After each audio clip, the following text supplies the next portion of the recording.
The question which we are going to start now carries a very different point and concept, which is not covered in any of the questions done so far. The question is again a 15-marker question. The question says that we have to prepare cost sheet as on 30th of June 2014. और हमारे पास जो भी information given है, raw material as on 1st of July 2013, work in progress on the same date and finished goods on the same date. अब यहाँ पर एक extra information ये दे दी कि फिनिश गुड्स की अमाउंट भी दी गई है और फिनिश्ड गुड्स के यूनिट्स भी दिए गए हैं कि हमने फिनिश गुड्स कितने उस टाइम पर means on the date of opening of the year हमारे पास 8000 यूनिट्स फिनिश गुड्स के पड़े थे जो पिछले साल से हमने ब्रॉट फॉरवर्ड किए हैं. रॉ मटेरियल परचेज कितना किया है? Freight on raw material purchased. अब जो भी रॉ मटेरियल परचेज किया है उसके ऊपर हमने एक डायरेक्ट एक्सपेंस इनकर किया. डायरेक्ट एक्सपेंस किसके regarding? Purchase of raw material के रिगार्डिंग. तो इसको हम यूज करेंगे while calculating the raw material consumed और direct material. Loss of material by fire, ये भी यूज होगा. कैसे यूज होगा? I will let you know. Factory expense, chargeable expenses, direct labour, administrative expenses हमें बताए गए हैं ₹2 पर यूनिट. अब ये कैसे आए ये भी हम देखेंगे कि टोटल तो 60,000 बताया है और जो एडमिनिस्ट्रेटिव एक्सपेंसेस है वो ₹2 पर यूनिट बताए हैं. सेलिंग एक्सपेंसेस बताए हैं ₹1 पर यूनिट, बट इनकी टोटल अमाउंट हमें नहीं बताई गई. डिस्ट्रीब्यूशन एक्सपेंसेस दिए गए हैं. सेल ऑफ फिनिश गुड्स कि आपने कितने नंबर ऑफ यूनिट्स को बेच दिया और क्लोजिंग डेट को तीनों के तीनों मटेरियल्स का स्टॉक बताया गया है. बट यहाँ पर डिफरेंस ये है कि यूनिट्स ऑफ फिनिश गुड्स तो बताए गए हैं कि क्लोजिंग में हमारे पास 10,000 यूनिट्स हैं बट उनकी वैल्यू मिसिंग है और हमने वो वैल्यू को कैलकुलेट करना है. They have put a question mark और हमने ये सारी की सारी इन्फॉर्मेशन से कॉस्ट शीट प्रिपेयर करनी है on this closing date. Again आपका फॉर्मेट सेम रहेगा. सबसे पहले हमने ऊपर मेंशन करना है कि किसकी कॉस्ट शीट बना रहे हैं. अब इस क्वेश्चन में we are not given anywhere कि ये कॉस्ट शीट किसकी बन रही है. We can ignore that part.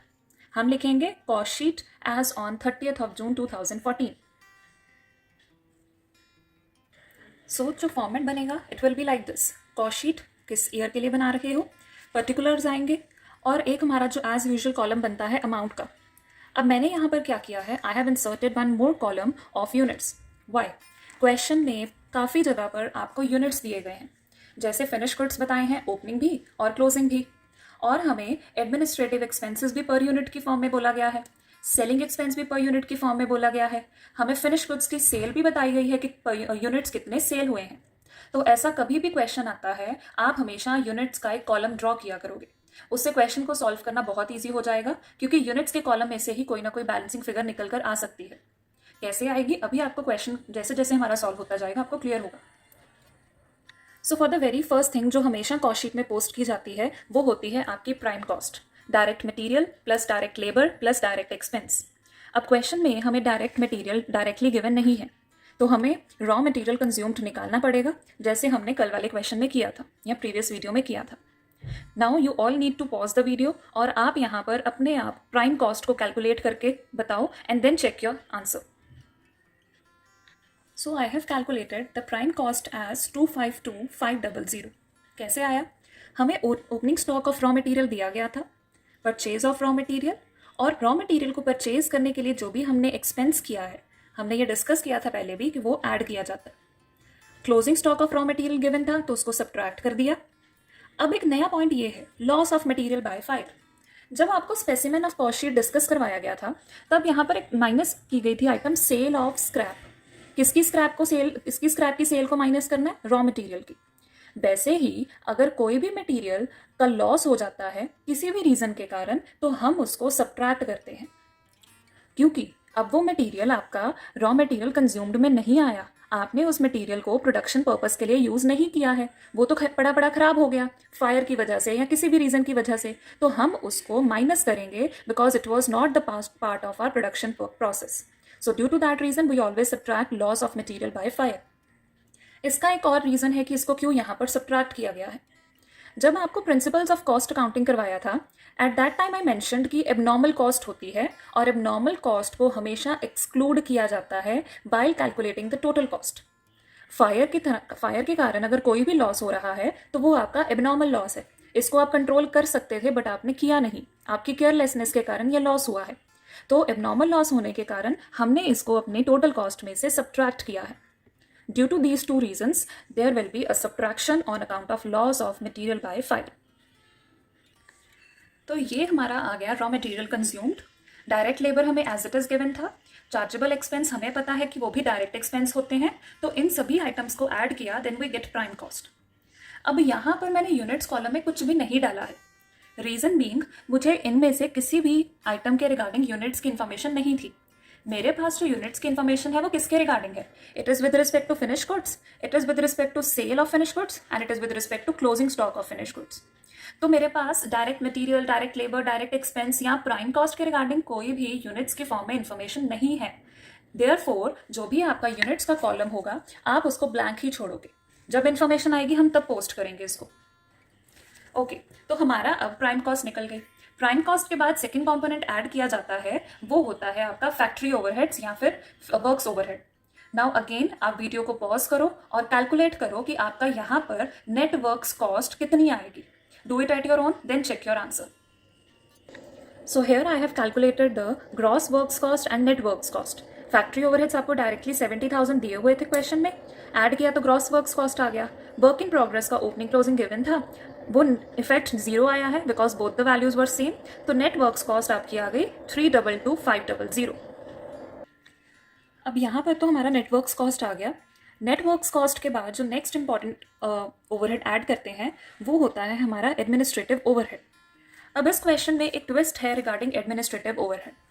हमें बताया गया है एडमिनिस्ट्रेटिव एक्सपेंसेस हमारे कितने हैं, टोटल है 60,000 और पर यूनिट हमें कितना पड़ रहा है एडमिनिस्ट्रेटिव एक्सपेंस, ₹2।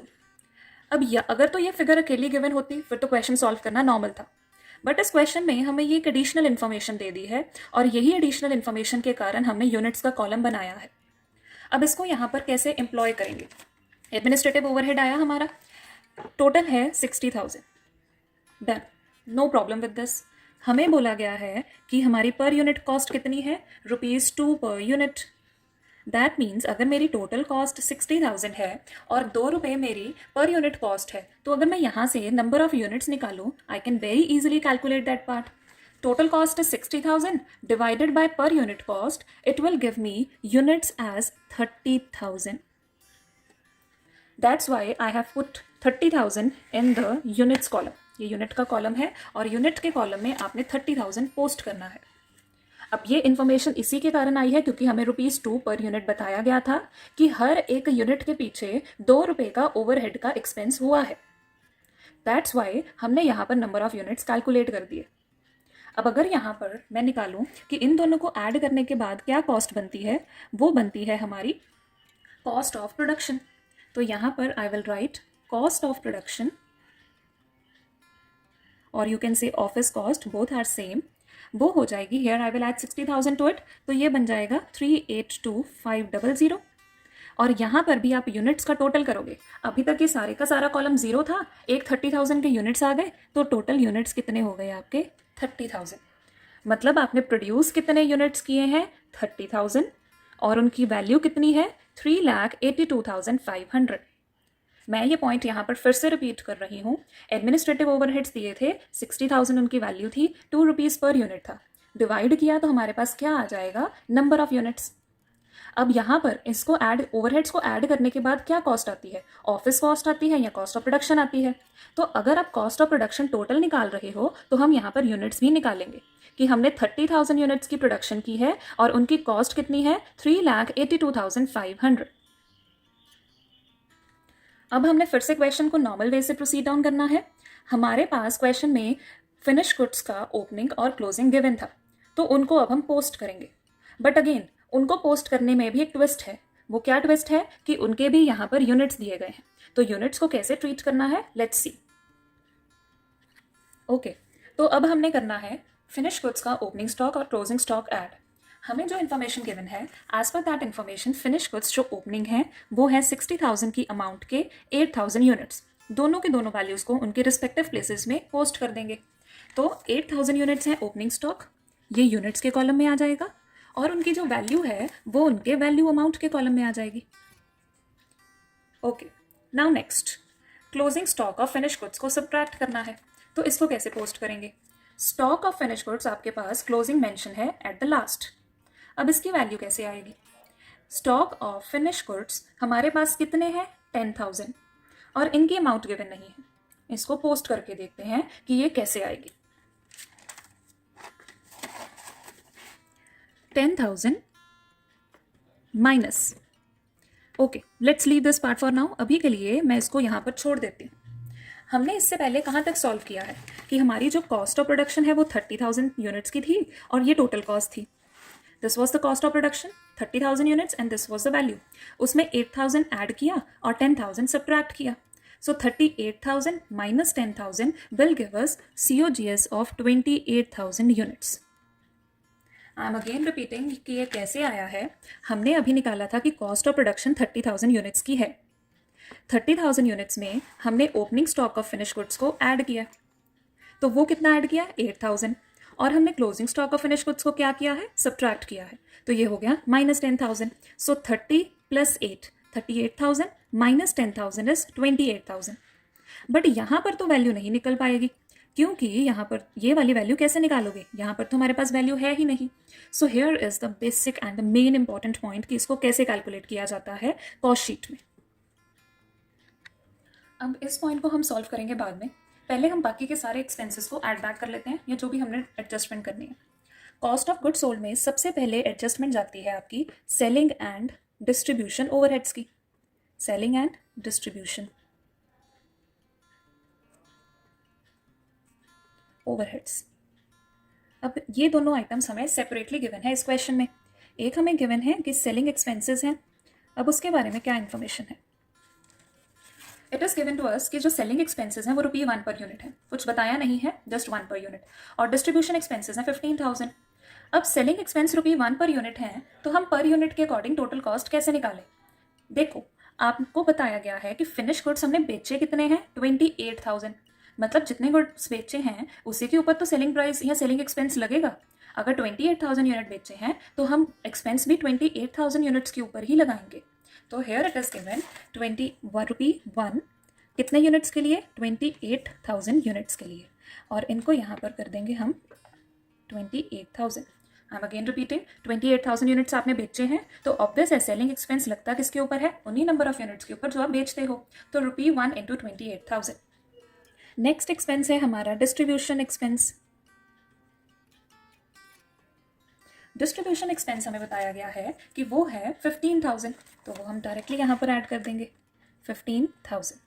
दोनों will get both the figures will get added और यहाँ पर वैल्यू आ जाएगी 43,000।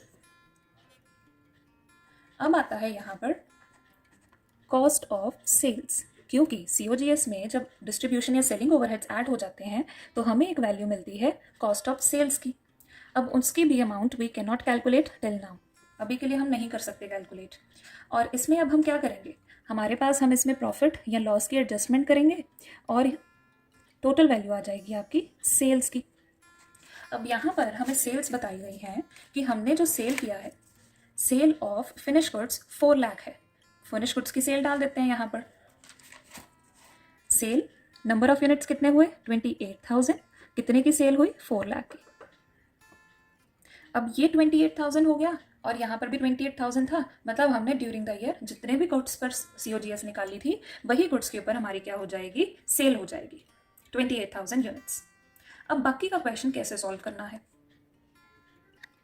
सो now is the time to calculate the closing stock of finish goods. इसको कैलकुलेट करने के लिए we need the previous amount of cost of production. हमने यहाँ पर कॉस्ट ऑफ प्रोडक्शन निकाली थी।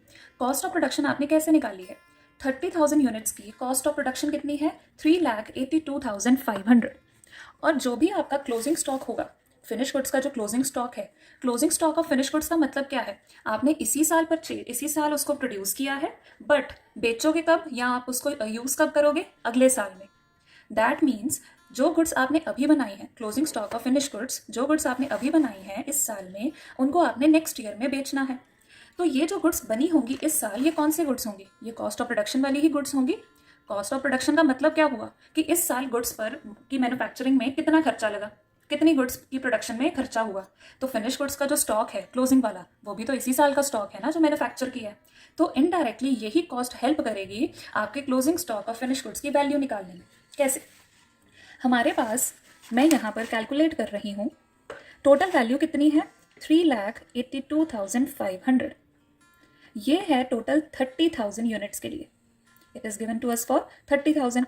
हमें कैलकुलेट करना है कितने नंबर ऑफ यूनिट्स के लिए? 10,000 यूनिट्स के लिए।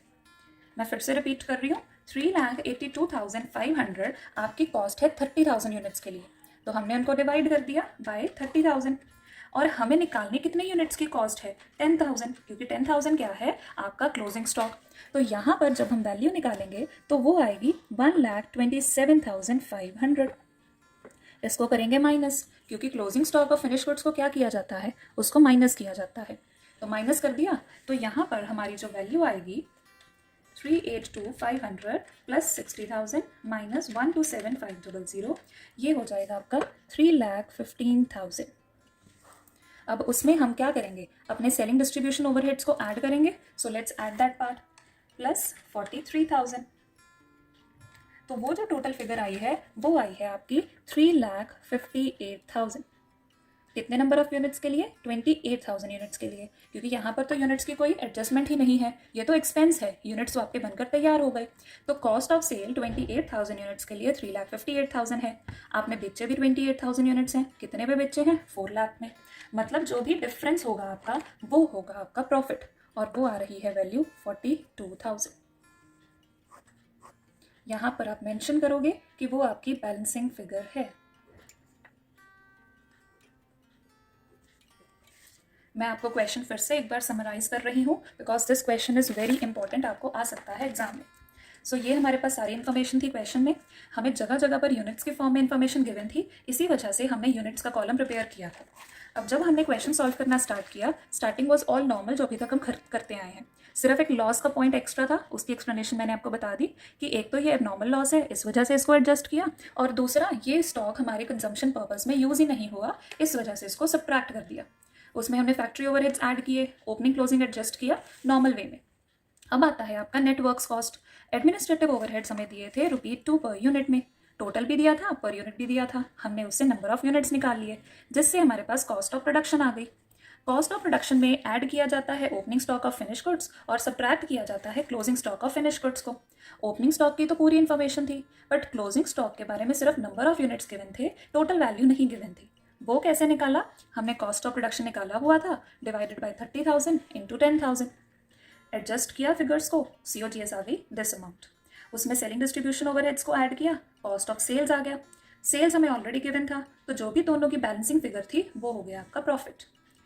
अब अगर यहाँ पर सेल्स की जो वैल्यू है वो कम होती as compare to cost of sale, तो ये जो प्रॉफिट ना होता, ये यहाँ पर लॉस की वैल्यू में कन्वर्ट हो जाता। So this was all about your question.